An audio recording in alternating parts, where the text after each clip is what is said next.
오늘은요, 그리스도인이란 무엇인가? 라는 제목으로 하나님 말씀을 증거하도록 하겠습니다. 제가 예전에 재미있는 기사를 본 기억이 있습니다. 그것은 서양 사람들은요, 동양 사람들, 특히 이 한중일 사람들을 잘 구분하지 못한다라고 이제 제가 생각했던 기억이 있습니다. 그런데요, 정말 예전에는 거의, 사실 우리도 구분 잘 못하지 않습니까? 외국 사람들.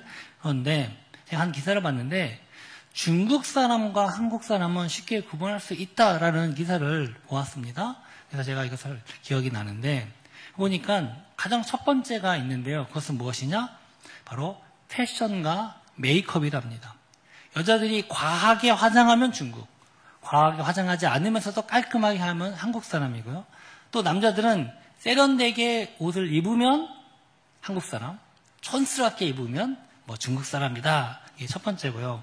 두 번째는요, 외국에 나가서요, 먼저 말을 걸 때요, 한국 사람들은 영어로 이야기를 한대요. 당연히 외국이니까, 그래서 정어도 영어로 하는 게 이제, 상대방을 배려한다라고 생각하겠지만, 중국 사람들은 다짜고짜 무조건 중국말로 얘기한대요. 그러니까 자국 중심이 굉장히 강한 것 같습니다. 세 번째는 문화적인 차이인데요. 질서나 공중도덕을 잘 지키면 한국 사람, 잘 안 지키면 중국 사람이다. 그래서 바로 알아볼 수 있다라는 기사를 제가 본 기억이 있습니다.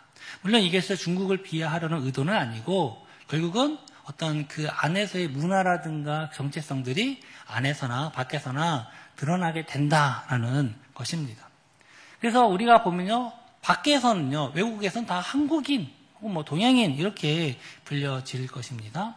그러나 여기에 계신 분들은 한국인이라는 것 말고도 또 하나의 명칭이 있습니다. 그것은 바로 그리스도인이라는 것입니다. 그렇다면 여러분요, 그리스도인으로서 살아가고 있습니까? 세상에 나갈 때 여러분 내가 그리스도인이다 라고 굳이 말을 안 해도 그것이 드러나고 있습니까? 오늘 한번 이 질문, 그리스도인이 무엇인가 혹은 이 질문을 한번 함께 살펴보면서 우리의 신앙 혹은 내 자신을 되돌아보는 귀한 시간 되길 주의 이름으로 소망합니다. 제가 얼마 전에요, 이 신학대학원 내 동창회 모임을 참석을 했었습니다. 거의 한 10년 만에 이 동창회가 열리는 것 같아요. 졸업하고 약간 몇 년간 잠깐 열리다가 다들 이제 사역 때문에 바빠서 그런지 거의 모임이 없었는데 갑자기 10년 만에 이 동창회가 열리게 된 것입니다. 그래서 저도 어떻게 다들 변했을까 설레는 마음으로 갔습니다. 갔는데 거기 굉장히 특별한 손님이 계시더라고요. 그러니까 그분은 외국분이에요. 알고 봤더니 동기 중에 한 분이 그 학부를 뉴질랜드에서 나와서 졸업을 하셨어요. 근데 그때 그 학교에 이제 어떤 총장님, 설립자는 제가 정확히 기억은 안 나는데 학장님이셨고 자기의 스승이셨다는 것입니다. 그래서 우리 동창회 모임에 이제 예배로 시작을 하는데 그 설교자로 모셨다라고 이제 설명을 해 주시더라고요. 근데 지금은 이미 은퇴를 하셨어요. 나이가요. 영국 나이로 87세니까 거의 우리나라 나이로는 90세에 가까운 이제 노인이십니다. 그런데 거의 굉장히 정정하시더라고요. 또 젊은 시절에는 영국 출신이니까 영국 전형을 다니면서 부흥 집회를 인도하셨고, 여러분 아시는 분은 아시겠지만 영국의 유명한 신학자 존 스토트라고 하시는 분이 계세요. 근데 그분하고도 굉장한 친분이 있는 그런 분이셨습니다. 또 그분은 이제 영국에서 활동하시다가 이제 필리핀, 그 다음에 뉴질랜드 선교사로 다녔고, 이제 지금은 뉴질랜드에 정착하셔서 거기서 이제 교회 사역과 여러 가지 여전히 후학도 양성하시고 계속 이렇게 교류하시는 그런 분이셨습니다. 이름이 던컨이라는 분이신데 좀 우리가 함부로 이름 부르긴 애매하니까 그래서 제가 목사님 혹은 그분이라고 지칭하도록 하겠습니다. 처음에 이제 딱 그분이 자리에 앉았는데 정말 좀 당황했죠. 갑자기 영어를 해야 되나? 영어 안 한 지도 오래됐고 기억도 안 납니다. 다들 멀찌감치 이렇게 인사만 하고 떨어져 있는데 어쩌다가 제가 그 앞에 자리에 앉게 됐어요. 그래갖고 이게 하나님의 섭리인지 우연인지 앉게 됐으니까 뭔가 얘기를 해야 되는데 참 처음에는 할 말이 없죠. 뭘 얘기합니까?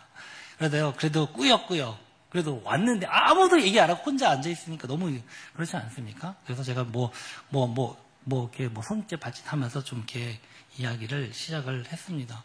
근데 이야기를 하면서부터 점점 그분의 어떤 신앙의 깊이, 연륜에서 나오는 경험들을 통해서 굉장히 참 지혜의 말씀이 저에게 마음에 많이 공감이 되고 새겨졌었습니다. 그래서 그 말씀 나 혼자 듣기 너무 아까워서 그 말씀을 함께 한번 나눠보려고 하고 합니다. 제가 이제 그분에게요, 좀 조심스럽게 좀 고민을, 이제 질문을 한번 드렸습니다. 요즘 한국교회가 사회적으로 많은 좀 비판을 받고 있습니다. 얼마 전에 드라마를 봤더니 사막인가요? 보니까 가장 나쁜 사람이 알고 보니까 목사예요. 그래서 왜 다 저렇게 묘사를 하나. 그런 것 뿐만 아니라, 그러니까 교회에서도 성도 수들이 많이 줄고, 더 나아가서 코로나 사태를 겪으면서 뭐 교회를 떠나는 사람들이 굉장히 많아지지 않았습니까? 우리 교회도 예외는 아니에요. 점점 교회가 사람들이 떠나고 교회가 나눠지고 이런 것들, 정말 내가 참 목회자로서 많이 고민이 됩니다. 이렇게 이야기를 했어요. 했더니 그분이 그 이야기를, 제 이야기를 가만히 듣고 이제 좀 생각하시더니 전혀 예상치 못한 대답을 하셨어요. 그게 뭐냐? That's fine. Not bad. 이렇게 얘기를 하시는 거예요. 괜찮다고요? 좋은 거라고. 아니, 나쁜 게 아니라고요? 제가 처음에 제 귀를 의심했습니다. 내가 영어를 못 알아들었나? 근데 교회가 줄고 성도 수가 줄어들고 괜찮다. 이게 무슨 말인가? 맞다는 거예요. 괜찮다는 거예요. 오히려 그게 옳다라는 식으로 말씀을 하시더라고요. 그러면서 저에게 천천히 설명을 해 주셨습니다. 한국교회의 성도가 몇 명인지는, 얼마나 많은지는 중요하지 않습니다. 사실 우리가 예전에만 해도 한 몇 년 전만 해도 뭐 1000만 명이나 막 이랬어요. 1000만 명이면 대한민국에 제일 많은 어떤 종교인 수. 그러나 요즘 뭐 800만 명, 뭐 600만 명, 심지어 뭐 400만 명으로 줄었다, 이런 기사도 제가 본 기억이 납니다.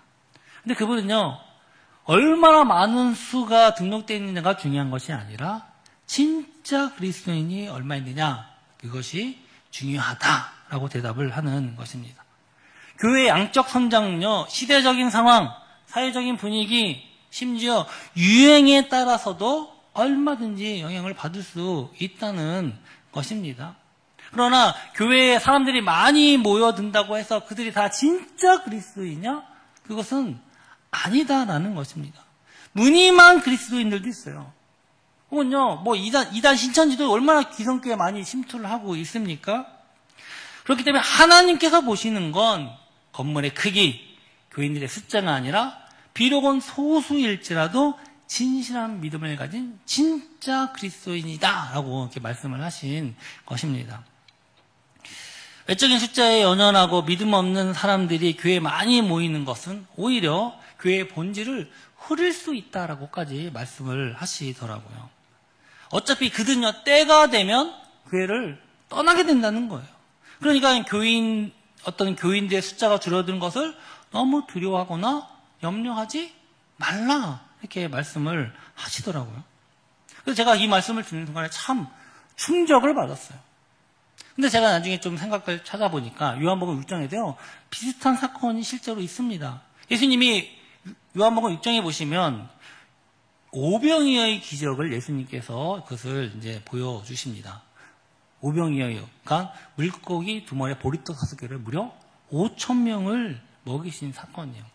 그걸 보자마자 사람들의 눈이 뒤집힙니다. 야, 바로 저런 분이야말로 우리가 왕이 돼야지. 저분이 왕이 되면 우리 평생 굶어 죽지 않겠다. 그래서요, 그 오병이어 사건이 일어나자마자 군중들이요, 예수님께 몰려가서 예수님을 억지로 왕으로 세우려고 했다. 요한복음 6장에 보면 그렇게 말씀합니다. 그래서 예수님이 잠깐 자리를 피하세요. 그리고 좀 이게 이제 청중이 좀 이렇게 잠잠해지니까 다시 오십니다. 그리고 다시 말씀을 가르치세요. 근데 그들 여전히 떡을 달라는 겁니다.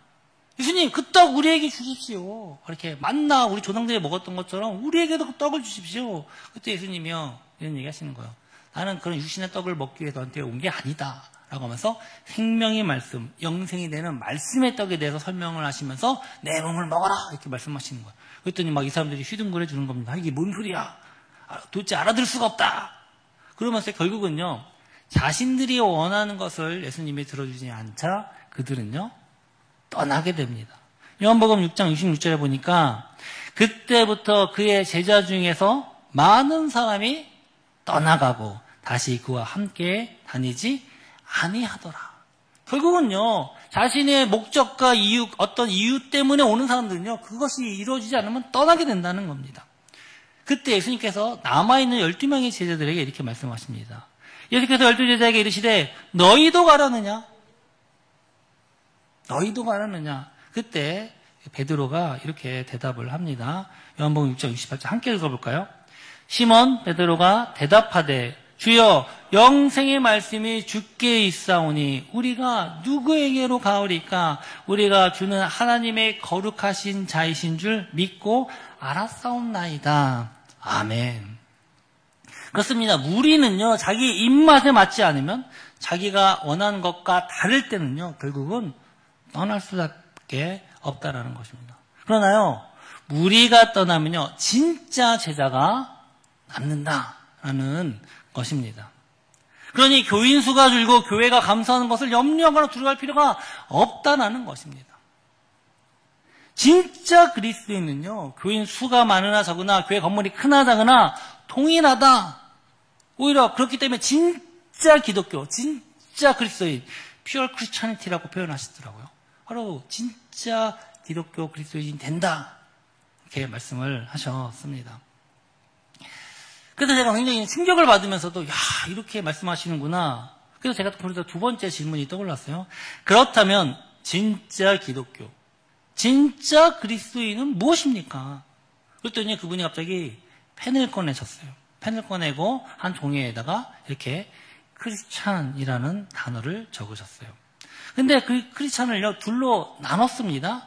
크라이스트, 그리스도, 그리고 IAN. 이건 이제 전미사인데, 뭐뭐 안에 속한, 뭐뭐의 사람이라는 뜻을 가진 전미사입니다. 그래서 크리스찬이는 무엇이냐? 크라이스트 플러스 IAN이 합쳐진 말이다. 이렇게 설명을 하시더라고요.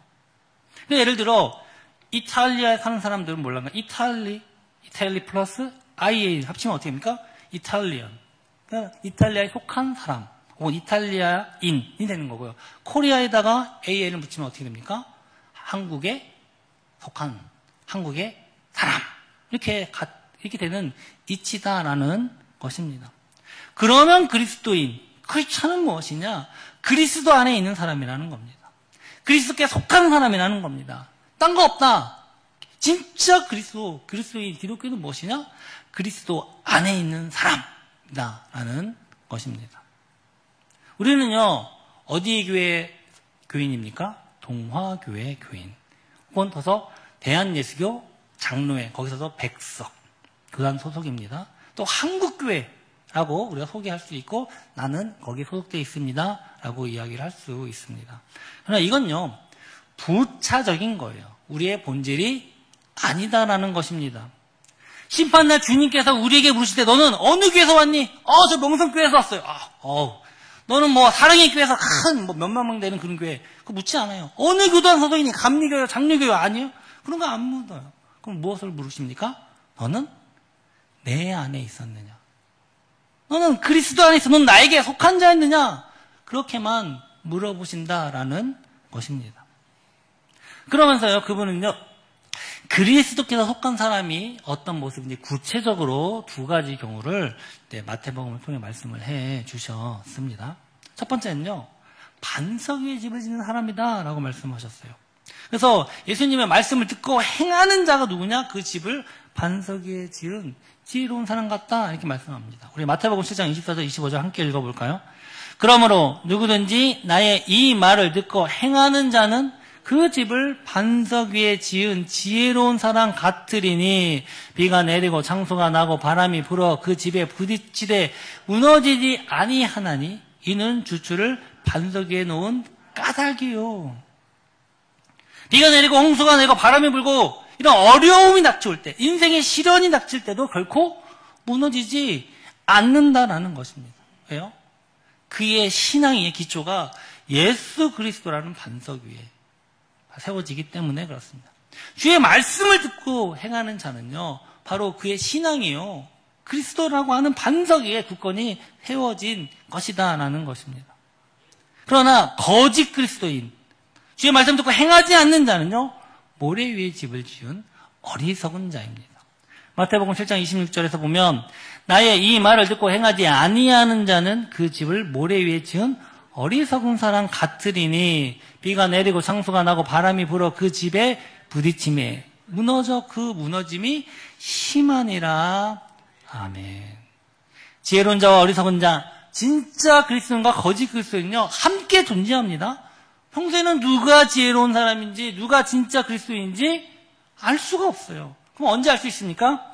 비가 내리고 창수가 나고 홍수가 날 때, 어려움이 닥칠 때, 유혹이 올 때, 바로 그때 진짜와 거짓이 드러나게 된다라는 것입니다. 지금 우리 여기 다 앉아 있습니다. 우리는 몰라요. 누가 진짜인지 가짜인지 우리는 판단할 수 없습니다. 그러나 주님은 아십니다. 주님은 진짜인지 누가 가짜인지 아세요. 그리고 분명한 건요, 언젠가는요 그것이 드러나게 될 때가 있다라는 것입니다. 두 번째는요, 하늘의 보물을 쌓는 사람이라고 말씀하시더라고요.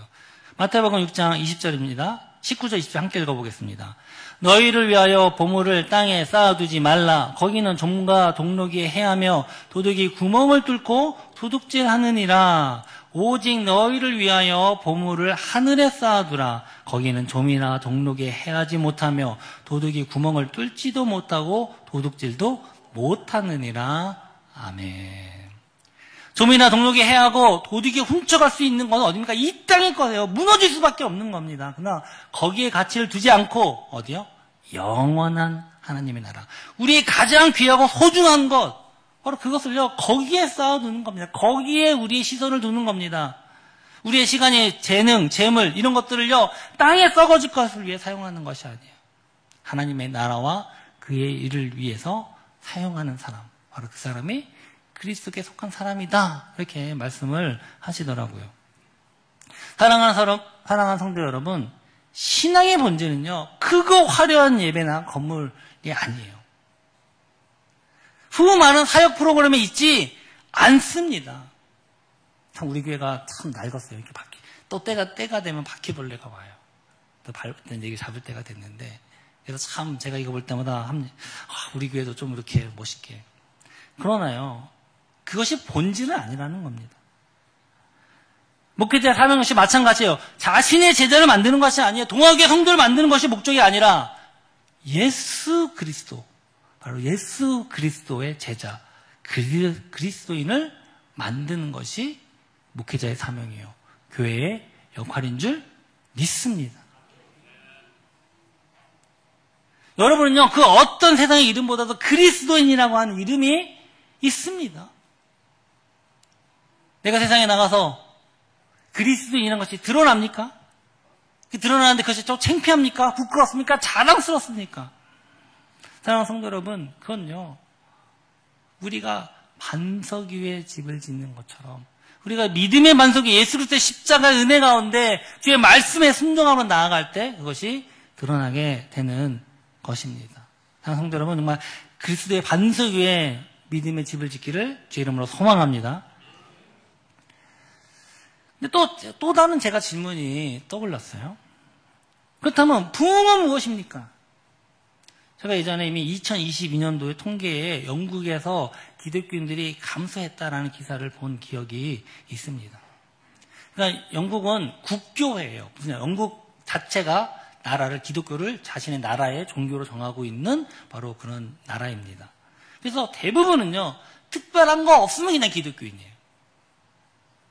그런데 이제 인구 조사를 하면서 항상 종교가 무엇인지 항상 조사를 하는데 2022년도 기사인데 이게 최초로 인구 조사하고 나서 영국 기독교인의 수가 절반도 안 되고 감소했다는 뜻이겠죠. 그렇게 기사가 났었습니다. 제가 이것을 이제 기억을 하고 있었습니다. 사실 영국도 마찬가지 아닙니까? 모든 목회자가 사실 또 교회가 꿈꾸는 것은 부흥인데, 믿는 사람이 증가하고 교회가 성장하고 온 세계 곳곳에 교회가 세워지는 것, 이것은 누구라도 바라는 것이고, 이것이 우리가 부흥이다라고 이야기를 했었던 것 아닙니까? 그래서 제가 이제 부흥이 무엇이냐라고 질문을 드렸더니 또 굉장히 아주 심플하게 대답을 해주셨어요. 그래서 깜짝 놀랐습니다. 이렇게 말씀하시더라고요.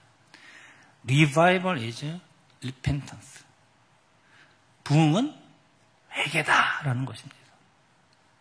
교회의 신도수가 늘어나고 교회 건물이 커지고 많아지는 것이 부흥이 아니라 한 영혼이 진정으로 회개해야 되는 거. 그것이 부흥이라는 거예요. 그것이 부흥의 시작이라는 겁니다. 그래서 제가 이제 나중에 듣고 이제 집에 돌아와서 실제로 성경을 찾아봤어요. 성경을 찾아봤는데 부흥이라는 말을 다 찾아봤는데 부흥이란 말이 성경에 없어요. NIV, 킹제임스 버전 같은 성경에는 아예 그런 단어가 없고 우리나라 성경에는요 한 군데 있어요. 한 군데 하박국. 또 NASB라고 제가 자주 보는 성경 번역인데 영어로 된 거기에 한 군데가 부흥이란 말이 있더라고요. 하박국 3장 2절에 보니까 한번 읽어볼까요? 여호와여 내가 주께 대한 소문을 듣고 놀랐나이다. 여호와여 주는 주의 일을 이 수년 내에 부응하게 하옵소서. 이 수년 내에 나타내시옵소서. 진노 중에라도 긍휼을 잊지 마옵소서. 그래서 NASB라고 하는 성경 그 번역은 revive라고 하는 부흥이라는 역할을 이제 단어를 쓰고 있는데 NIV 같은 경우는요 이거 뭐라고 썼냐? renew. 뭡니까? 새롭게 하다. 근데 여기 읽어보면요 어떤 숫자나 양적인 증가를 전혀 의미하지 않는 겁니다. 새롭게 하다. 그래서 제가 이거를 이제 히브리어 원어로 한번 찾아봤습니다. 히브리어 원어로 찾아봤더니 하야라고 하는 동사를 쓰고 있는데 살다, 생명을 주다, 소생시키다라는 그 단어로서 하야를 쓰고 있더라고요. 그리고 이건요 이 단어는요 보통 생명이 꺼진 상태에서 하나님이 다시 살리시고 회복시키는 그런 하나님의 역동적인 사역할 때 사용되는 그런 단어입니다. 그래서 제가 또 그러면 어차피 이 구약에는 교회도 없고 이런 부흥이나 의미가 없으면 신약에 가면 교회가 세워지고 우리가 부흥의 그런 것들을 많이 보게 되니까 신약에는 어떨까라고 찾아봤어요.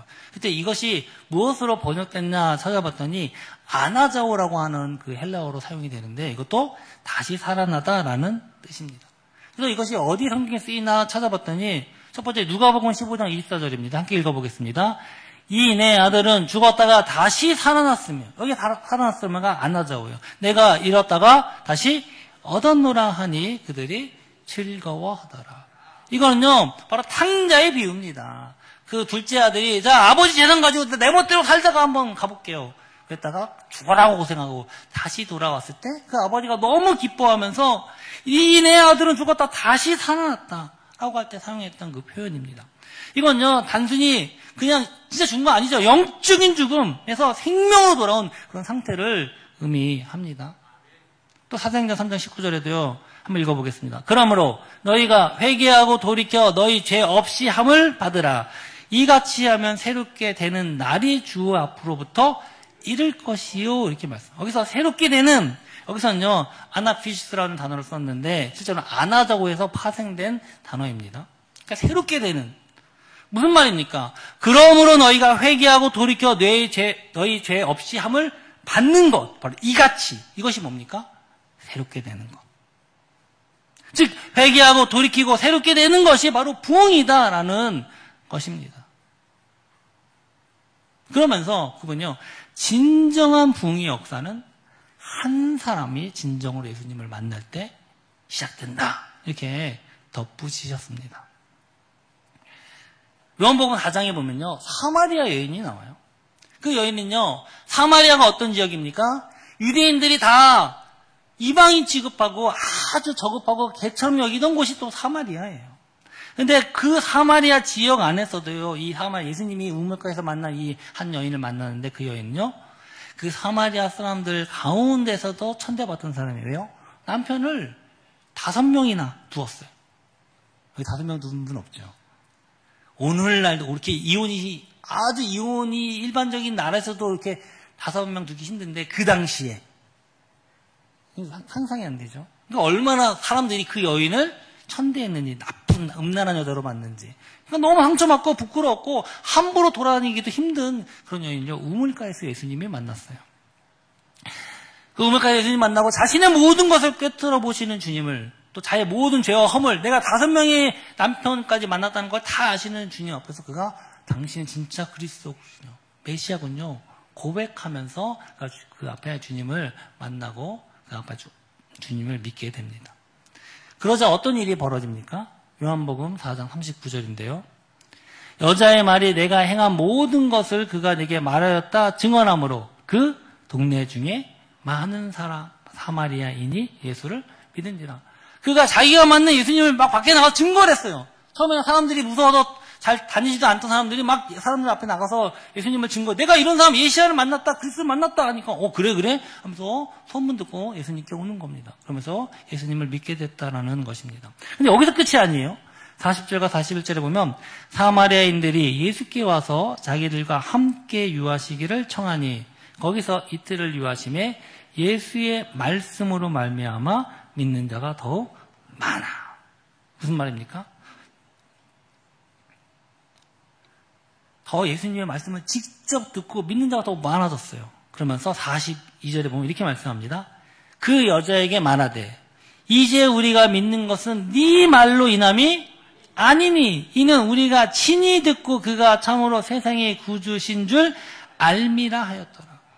처음에는요 소문 듣고 왔어요. 구경 한번 하러 왔어요. 근데 어떻게 됩니까? 진짜 예수님을 만나니 진짜 글쎄 말씀을 들으니 어떻게 됩니까? 이제는 야, 너 소문 때문이 아니야. 진짜 그분이 하나님이시고 예수님이시고 구세주구나, 그리스도이구나 라는 것을 알았다라는 것입니다. 한 사람이 예수님을 만나 새롭게 되면요, 그 한 사람 인해서 많은 사람들이 예수님 앞에 옵니다. 그냥 거기서 끝이 아니에요. 그 사람이 진짜로 예수님을 만나게 되고 그 사람 각 사람이 회개하고 온전한 그리스도인이 되면 바로 그것이 부흥이다라는 것입니다. 역사 속의 위대한 부흥들 보면요, 다 마찬가지였어요. 우리 18세기 영국과 미국을 뒤흔들었던 대각성운동. 우리가 대부흥운동이라고도 부르고 대각성운동이라고도 부릅니다. 이게 두 개가 같은 거지만 사실은 본질적인 의미는 다릅니다.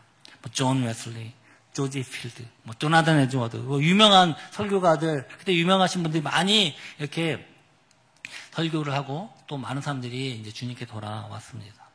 그분들은요, 사실 우리 부흥이 하면 북치고 장구치고 막 재밌는 얘기하고 막 온갖 간증 얘기하고 그 당시에 그런 게 어디 있습니까? 그 당시에는 그냥 성경만 갖고 얘기하는 거예요. 이 조나단 에드워드는 그분의 설교집이 있는데 거기 보면요, 진노한, 이거 너무 무서워. 심판받아 멸명받을 이렇게 나가요. 그런데 그 말을 들은 많은 미국 사람들이 회개하고 자복하고 진짜 그리스도인이 되니 그때로부터 부흥이 시작된 줄 믿습니다. 한 사람이 변화가 되니 교회가 변화가 되고 또 교회가 변화가 되니 그 마을이 변화가 되고 마을이 변화가 되니까 그 사회가 변하게 되더라는 것입니다. 영국과 미국 완전히 휩쓸었던 사건이 바로 이 사건입니다. 이건요, 부흥운동이 아니에요. 대심령 각성운동, 회개운동이었습니다. 그건요, 근데 그분은 우리나라에도 이런 얘기가 있다라고 하면서 아시더라고요. 1907년, 바로 평양의 대부흥운동, 아니요, 대각성운동. 1907년은 어떤 시대입니까? 1905년에 을사늑약으로 우리나라의 모든 이 외교권, 주권이 빼앗겼어요. 얼마나 암울한 시대입니까? 그때 1907년에 이 평양에서 이 장대현 교회라고 하는 곳에서 연합부흥회가 열렸어요. 우리도 연합부흥회 있죠? 노회에서, 경기노회 10월 17일, 27일 기억하십시오. 연합부흥회에서 열렸어요. 그래서 그때 그 연합 사경회 똑같아요. 그때 막 우리처럼 음악 이런 거 없어요. 아무것도 없어요. 뭐만 합니까? 성경 말씀만 전하는 겁니다. 북치고 장구치고 재밌게 찬양하고 간증하고 이런 거 없어요. 그런데 그곳에 놀라운 역사가 일어납니다.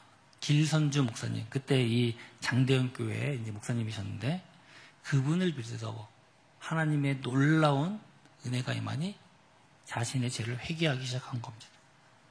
그랬더니 줄줄이 그 목사님을 필두해서 다른 모든 교회 중직들이, 목사님들이, 장로님들이 나가서 자기네 죄를 회개하고 고백하면서 어떤 일이 벌어집니까?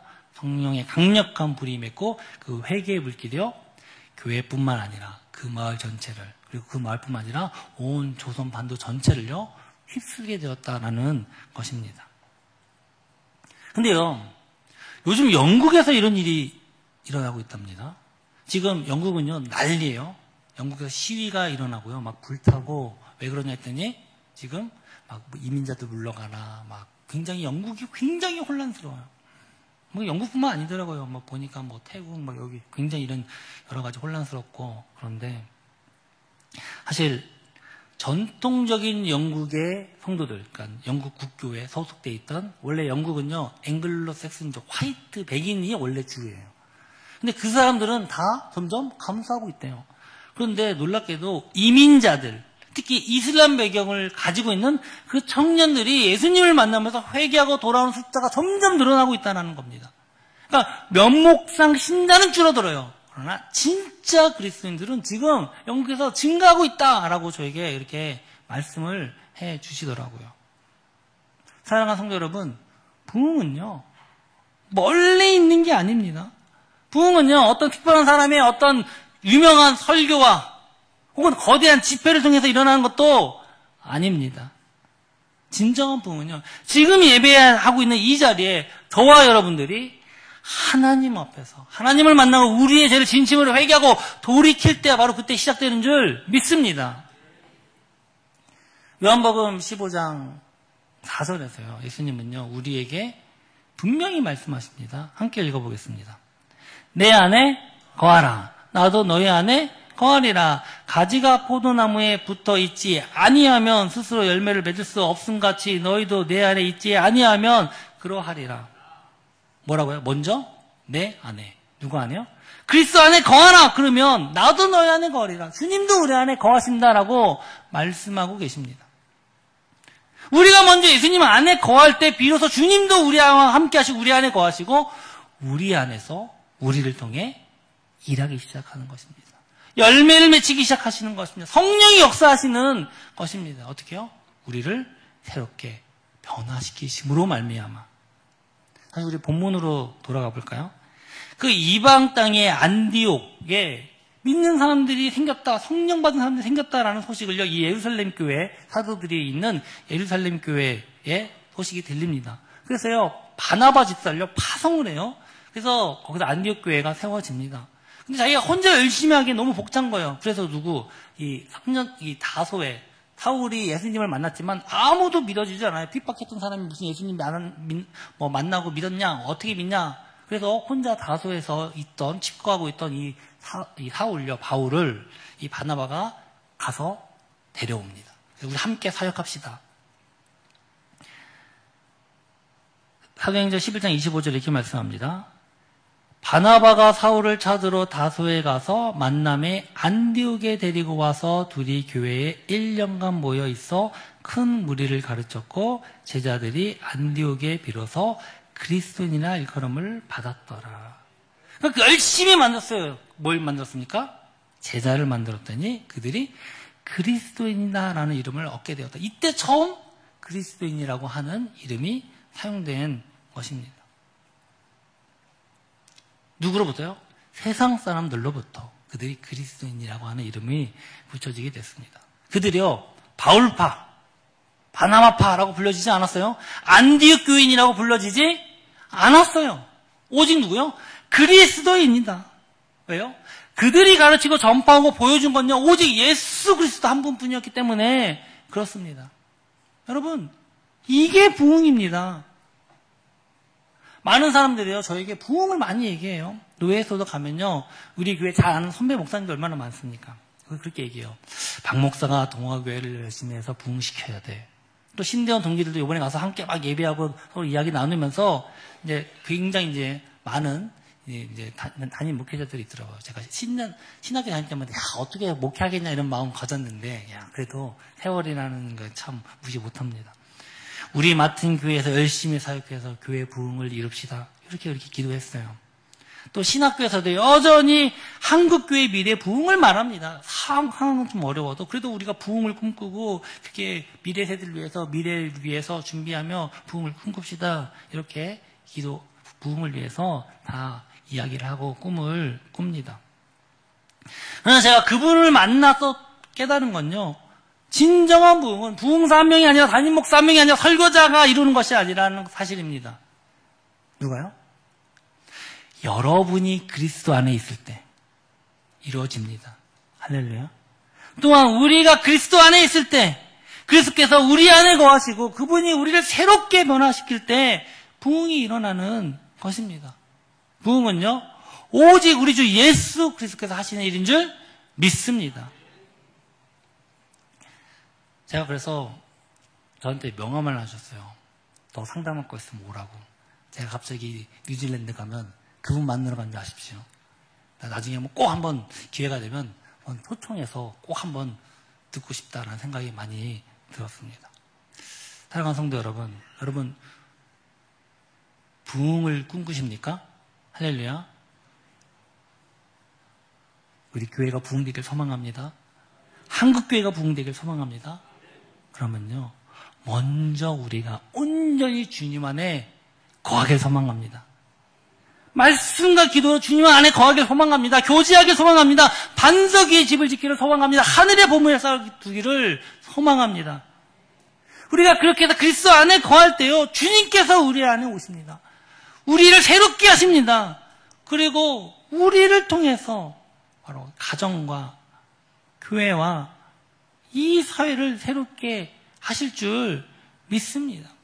그게 부흥입니다. 사랑하는 성도 여러분, 정말 참 제가 계속 설교를 많이 해요. 근데 정말로 우리가 처한 현실들, 우리뿐만 아니죠. 미국도 마찬가지고 전 세계가 지금 난리예요. 과연 이게 회복될 수 있을까? 우리가 하는 것이 아니라 우리 안에 그리스도께서 하시는 줄 믿습니다. 사랑하는 성도 여러분, 이 은혜와 복이 저와 여러분과 함께 하길 주 이름으로 축원합니다. 우리 함께 일어나서 우리 결단했으면 좋겠습니다. 주님, 정말 그리스도인이라고 하는 명목성이 그리스도인, 이름만이 아니라 내가 온전히 예수 그리스도께 속한 자가 되길 원합니다. 세상의 헛된 가치를 쫓아 모래 위에 집을 잡는 어리석은 자가 아니라 오직 예수 그리스도의 말씀 위에 순종함으로 반석 위에 집을 짓는 지혜로운 그런 신앙인으로서, 참된 그리스도인으로서 우리가 살아가게 하시고, 주님께서 우리 안에 역사하실 때 우리를 통하여 가정과 교회와 이 사회가 부흥이 일어나게 하여 주시옵소서. 이렇게 고백하면서 우리 찬송가 370장입니다. 주 안에 있는 나에게 우리 찬양하면서 봉헌하겠습니다.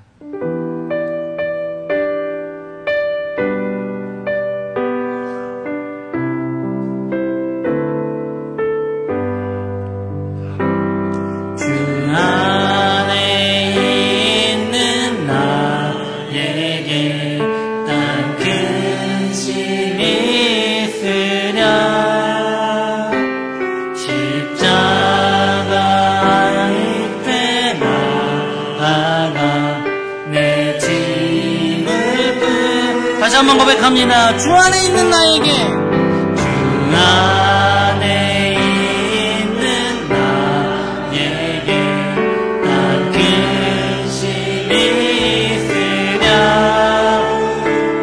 십자가 밑에 나아가 내 짐을 풀었네. 주님을 찬송하면서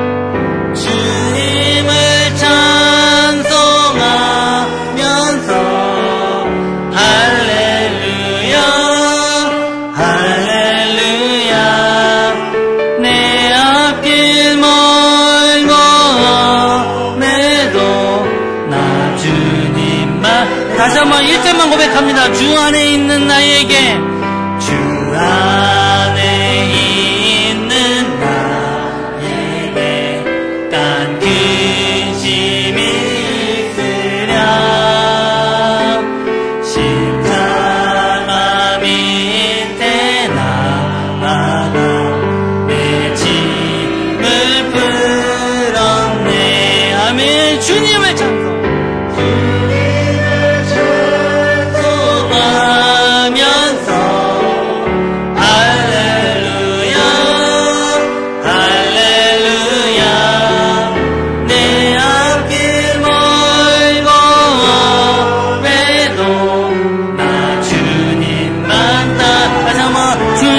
찬송하면서 주님을 찬송하면서